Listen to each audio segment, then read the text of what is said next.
আসসালামু আলাইকুম রহমতুল্লাহ। নামাজ গৃহস্থের চাবি। ঘুম থেকে নামাজ ভালো। আসসালাতু খায়রুম মিনান নাওম।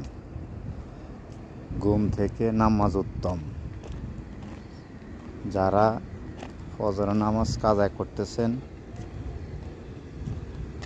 তাদের জন্য কঠিন আযাব ব্যবস্থা রয়েছে কিয়ামতের দিন। তাই সবাই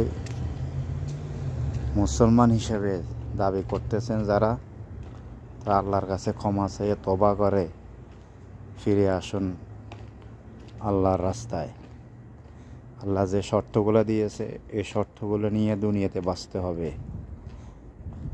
বেঁচে থেকে আখিরাতে যেন আল্লাহর কাছে সঠিক সময় হিসাবগুলো দেওয়া যায়। তাই আল্লাহর রাস্তায় বেশি বেশি ইবাদত করুন, জিকির আজকার করুন এবং সময় মতো নামাজ আদায় করুন। নামাজ ছাড়া দুনিয়া এবং আখিরাতে কোনো উপায় নেই, কোনো লাভ নেই। আসসালামু আলাইকুম রহমতুল্লাহ।